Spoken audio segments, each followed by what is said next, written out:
implementasi kurikulum Merdeka yang kedua. Soal serta salam senantiasa kita curahkan kepada junjungan kita Nabi Muhammad SAW. Yang terhormat Bapak Haji Yusman Subhandan Effendi, yang saya hormati Bapak Ibu Guru yang luar biasa dari SMK Negeri 2 Karawang tentunya. Ya, pada kesempatan hari ini saya mau sedikit sharing Bapak Ibu, tapi sepertinya saya mau melakukan ice breaking terlebih dahulu ya. Ya, karena sepertinya ini pada asik dengan gadgetnya masing-masing Bapak Ibu ya. Padahal kita sudah di sini sudah paham hal ini ya. Ya, boleh berdiri semuanya Bapak Ibu. Silahkan sambil kita relax ya.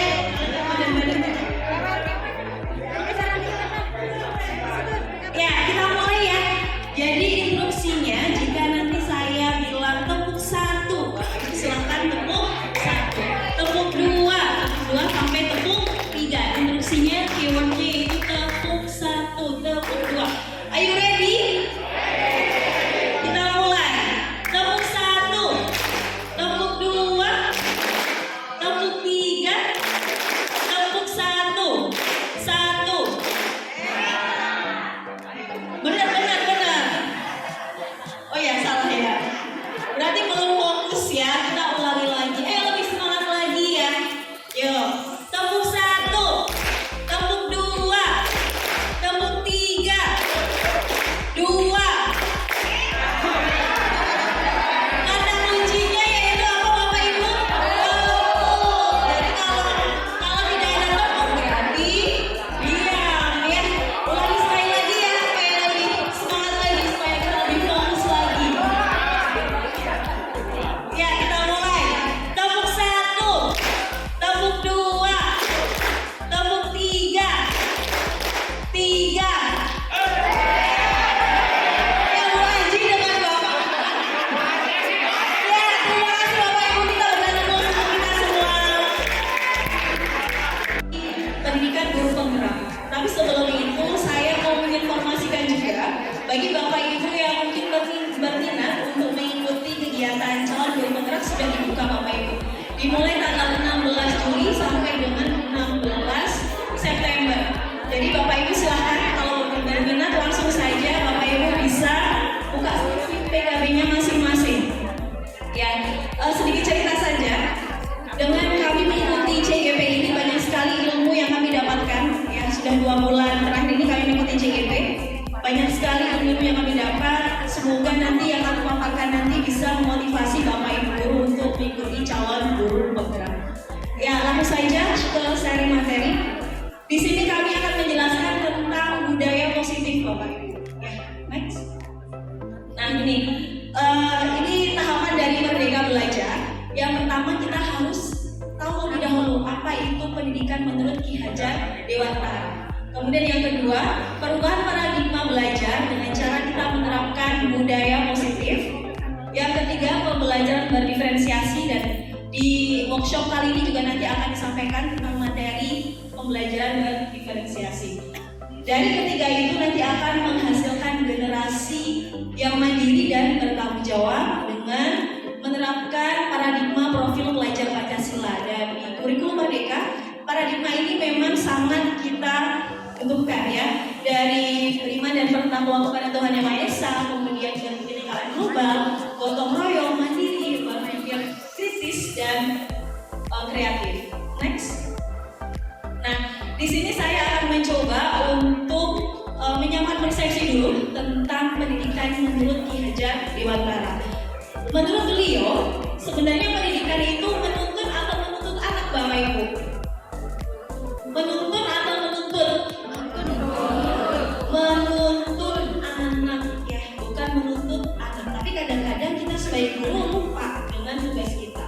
Padahal anak itu sebenarnya menuntun ini sesuai dengan kodrat alam dan kodrat zaman. Maksudnya kodrat alam, jadi setiap anak itu mempunyai gaya belajarnya masing-masing, mempunyai minat dan bakatnya masing-masing. Jadi kita tidak bisa menyamaratakan setiap anak. Dan setiap anak menurut Ki Hajar Dewantara ini juga memang terlahir unik Bapak Ibu. Setiap anak punya kompetensinya masing-masing. Setiap anak punya karakternya yang berbeda-beda seperti itu.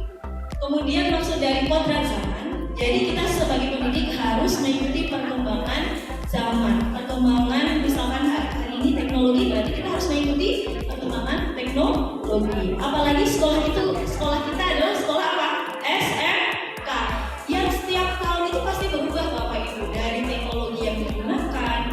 dari materinya juga pasti berbeda-beda seperti itu.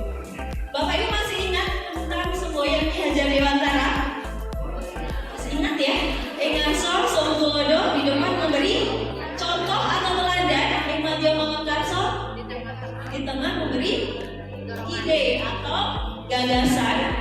Kemudian Tuturi ada Yani di belakang kita memberikan motivasi atau dukungan. Menurut Ki Hajar Dewantara juga bahwa pendidikan itu harusnya berpusat pada peserta didik atau berpusat pada Bapak Ibu guru, kira-kira peserta didik. Nah, dari pernyataan tersebut, kira-kira yang selama ini kita terapkan sudah student center atau masih teacher center? Ada yang blended, ada yang masih setengah-setengah, kadang-kadang student center, kadang-kadang teacher center. Padahal untuk pembelajaran Ki Hajar Dewantara ini mengharuskan untuk student center. Next. Nah, ini menurut Ki Hajar Dewantara mengibaratkan seorang guru itu sebagai seorang petani, Bapak Ibu. Bisa ada yang bisa menjelaskan kira-kira kenapa Ki Hajar Dewantara mengibaratkan bahwa seorang guru itu ibarat petani? Ada yang mau berbagi sharing? Ada? Siapa? Pak Ajat bukan petani. Pak Ajat, silakan. Kenapa kita menurut Ki Hajar Dewantara guru itu diibaratkan petani? Ada? Ya. Jadi ini menurut Ki Hajar Dewantara juga seorang guru itu kita ibaratkan sebagai seorang petani. Kenapa? Seorang petani kita ibaratkan sebagai guru, dan misalkan menanam padi, padinya kita ibaratkan sebagai murid, Bapak Ibu. Jadi seorang petani itu tidak akan bisa merubah kodrat dari padi. Padi tidak akan bisa dirubah menjadi kedelai atau jagung, tapi seorang petani hanya bisa menuntun tumbuhnya padi. Ia dapat memelihara tanaman padi, memberi pupuk, dan memperbaiki kondisi tanah. Dan seorang petani kira-kira untuk treatmentnya ketika menanam padi dan jagung kira-kira sama tidak, Bapak Ibu? Berbeda ya. Kalau menanam padi berarti harus membutuhkan air ya banyak. Kalau jagung berarti tidak membutuhkan air. Membutuhkannya tapi cuma sedikit seperti itu. Sama dengan murid-murid kita, Bapak Ibu. Jadi di dalam kelas itu kan bermacam-macam gaya belajar, bermacam-macam minat dan bakat siswa. Itu kita tidak bisa men-treatment berbagai macam gaya belajar murid dengan satu treatment. Jadi nanti kita akan belajar namanya pembelajaran berdiferensiasi seperti itu ya. Ya, lanjut. Nah, ini untuk budaya positif. Ini ada 7 tahapan, tapi di sini saya hanya akan menjelaskan 2 saja yang saya bintangi, yaitu posisi kontrol dan segitiga restitusi. Lanjut. Nah, ini ada 5 posisi kontrol, Bapak Ibu. Ini sangat cocok sekali bagi kita, terutama wali kelas ya, untuk menerapkan 5 posisi kontrol guru. Yang pertama itu penghukum, yang kedua membuat merasa bersalah, yang ketiga teman, keempat pemantau, dan yang terakhir yaitu manajer. Nah, ini 5 posisi kontrol. Penghukum. Nah, kira-kira kita pernah tidak berada di posisi kita sebagai penghukum? Posisi penghukum itu seperti misalkan kita mempunyai murid mempunyai kesalahan, on the spot kita langsung bilang silakan kamu jongkok. Misalkan push up 5 kali. Nah, itu berarti posisi kita sebagai penghukum. Langsung ya, ketika ada murid salah, langsung kita hukum. Biasanya untuk posisi penghukum itu verbal hukumannya ya. Kemudian untuk yang kedua membuat merasa bersalah. Nah, mungkin kita juga pernah melakukan posisi seperti itu, membuat merasa bersalah itu dengan ciri-ciri nada suara kita halus tetapi memojokkan murid, Bapak Ibu. Jadi membuat murid itu merasa bersalah seperti itu ya. Kemudian yang ketiga teman. Nah, biasanya nih kita sering berada di posisi teman. Kalau posisi teman, kita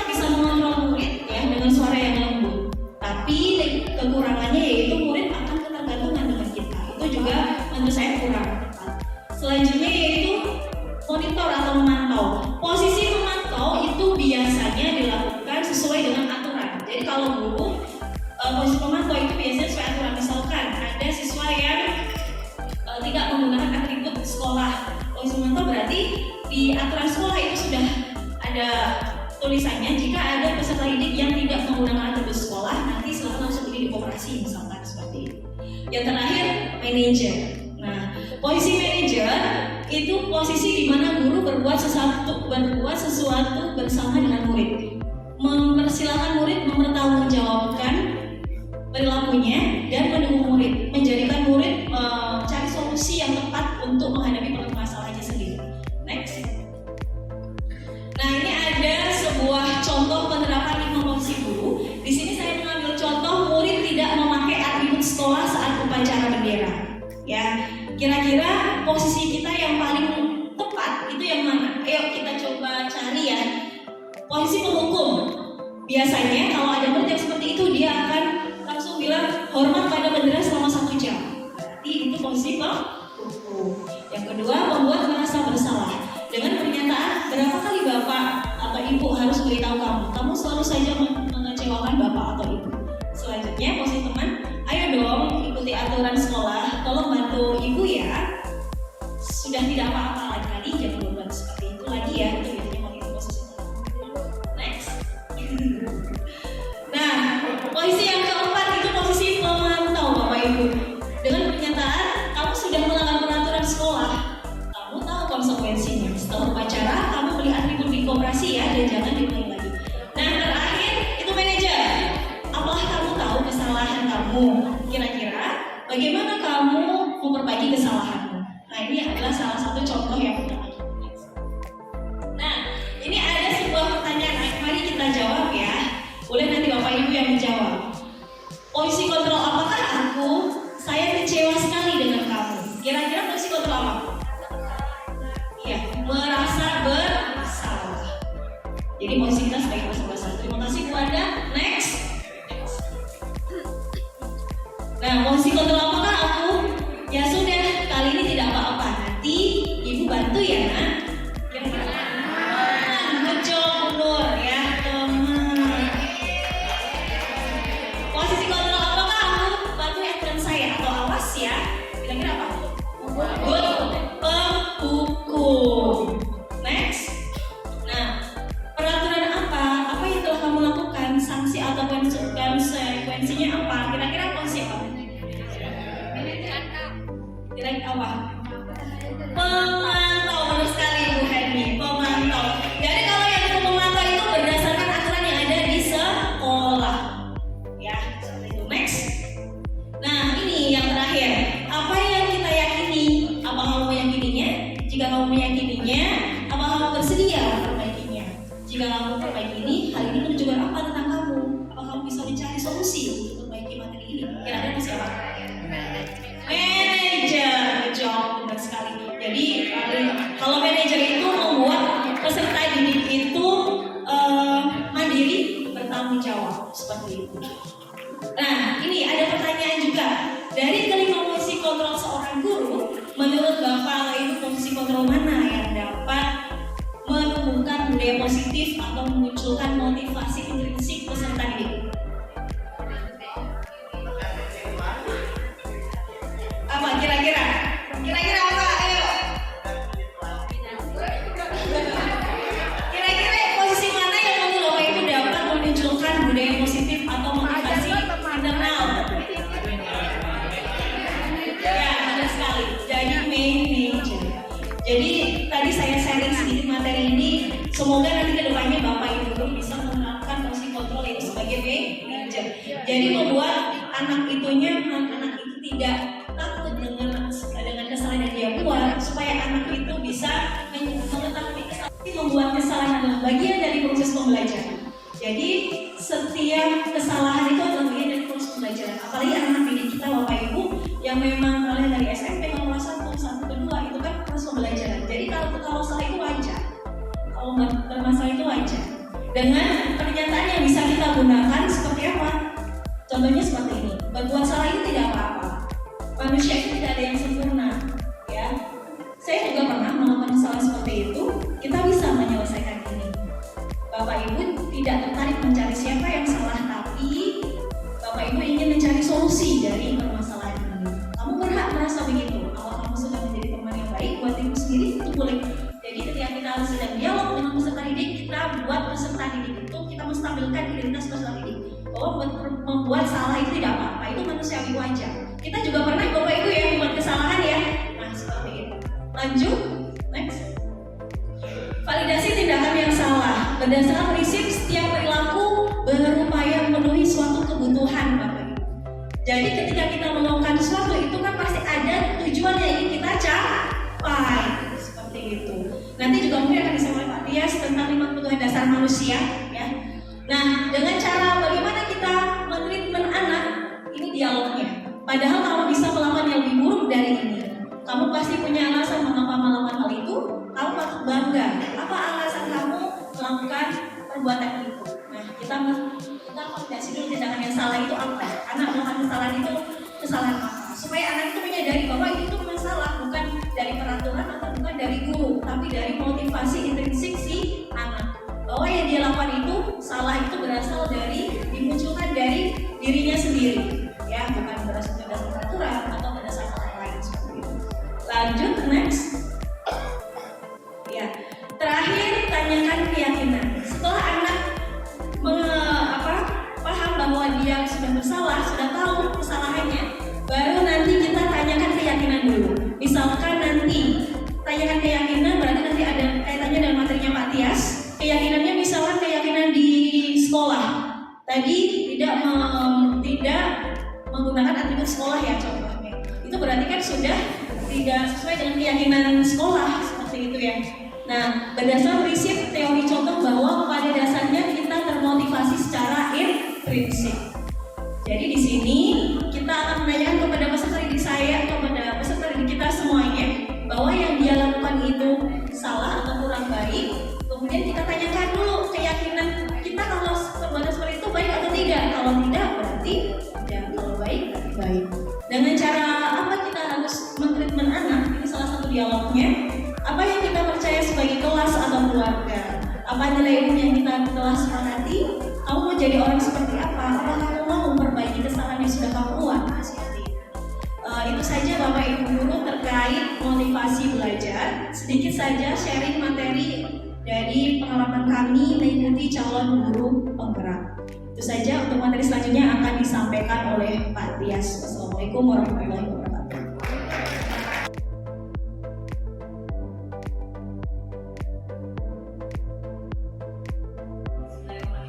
Assalamualaikum warahmatullahi wabarakatuh. Waalaikumsalam warahmatullahi wabarakatuh. How are you today? Yang good? Alhamdulillah. Iya, sudah sarapan semuanya? Sudah. Hari ini ada yang tidak masuk? Ada. Siapa? Salsa. Salsa dan Nisa.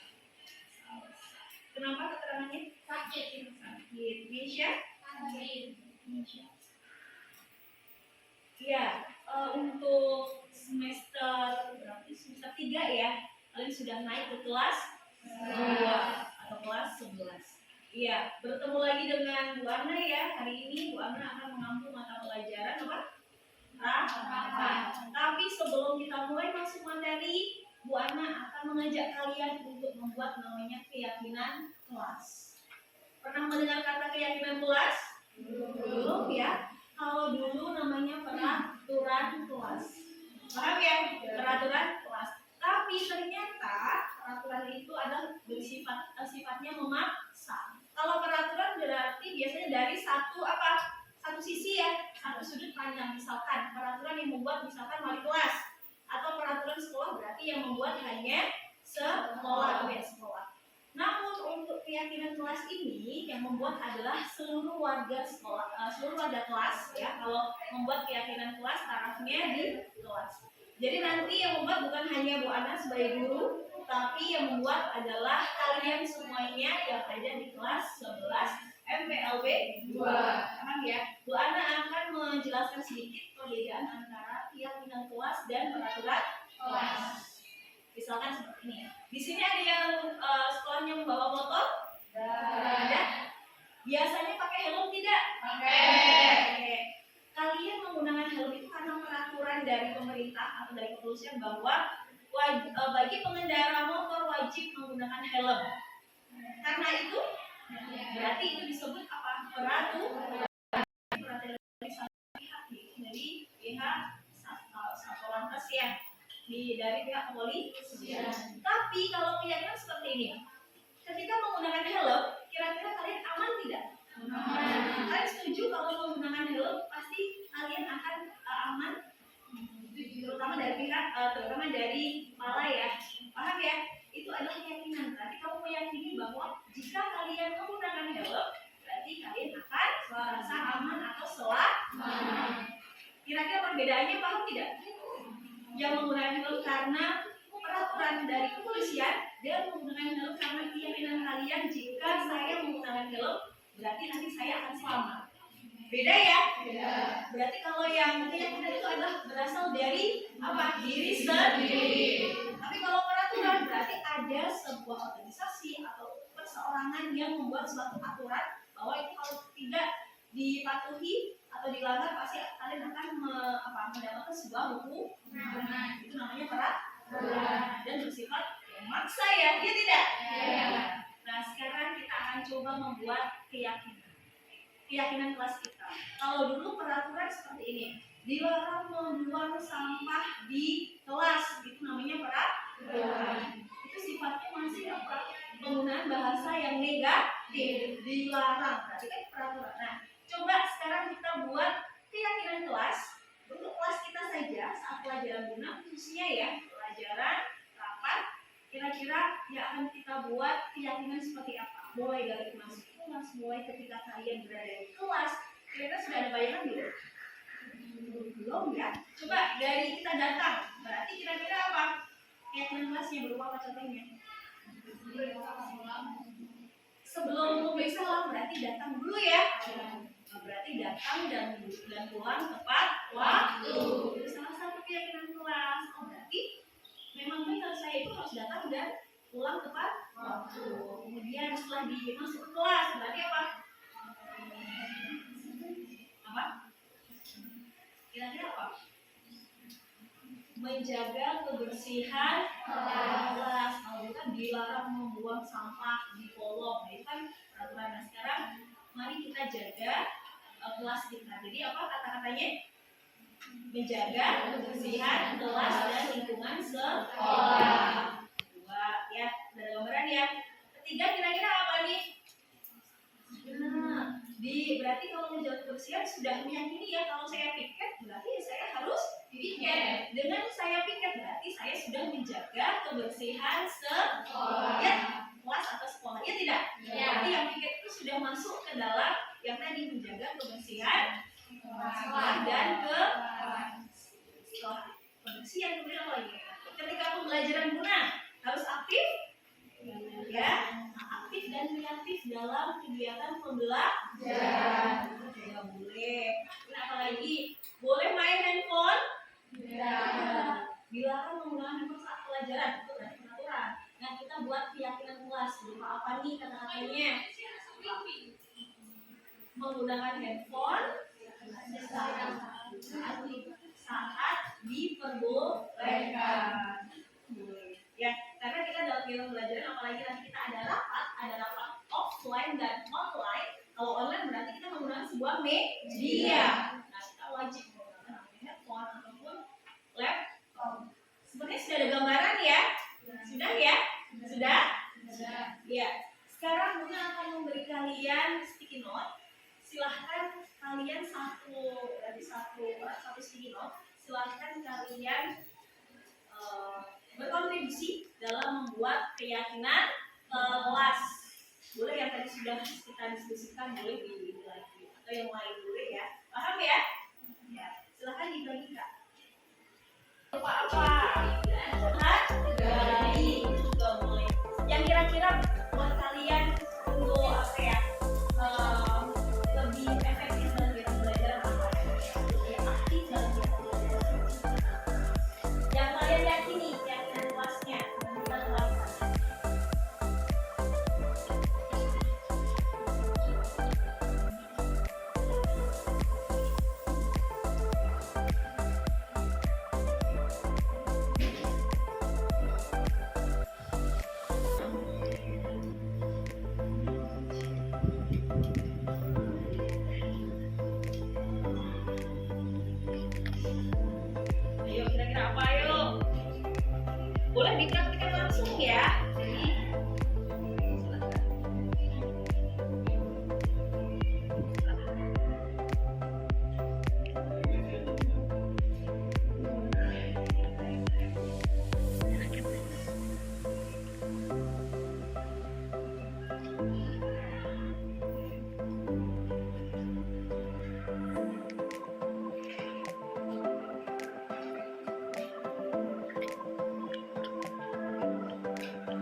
menempel ya keyakinan kelas yang sudah kalian buat. Sudah tempel, nanti setelah ini Bunda akan mengecek kira-kira ada keyakinan kelas yang sama atau tidak. Paham ya? Paham.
Ya, tadi Bu Ana sudah mengecek ya, ternyata ada banyak sekali keyakinan kelas yang double. Jadi Bunda mengambil salah satu saja. Ini tadi sudah Bunda cek, ada berapa?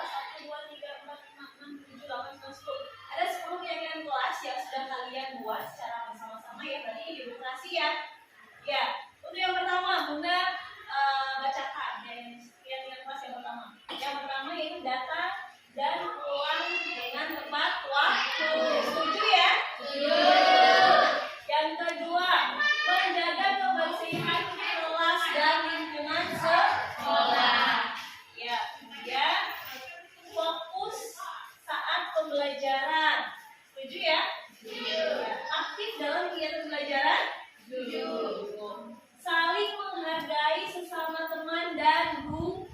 Setuju? Setuju. Kemudian bertanggung jawab saat sedang pas ya. Berarti misalkan bertanggung jawab di sini misalkan sudah diberi jadwal tiket, kemudian sudah diberi tanggung jawab misalkan ada yang jadi sekretaris, bendahara, berarti harus bertanggung jawab sesuai dengan pekerjaan yang sudah diberikan. Paham ya? Lanjut. Berpakaian rapi. Setuju? Setuju. Kemudian menggunakan handphone saat diperbolehkan. Ya. Udah itu berarti semuanya setuju ya. Ada 10 keyakinan kelas yang sudah kita buat bersama. Ya, semoga nanti dengan adanya keyakinan kelas ini akan menjadikan kamu menjadi pribadi yang lebih mandiri dan bertanggung jawab. Itu saja dari Bunda. Bunda akhiri. Wassalamualaikum warahmatullahi wabarakatuh. Waalaikumsalam.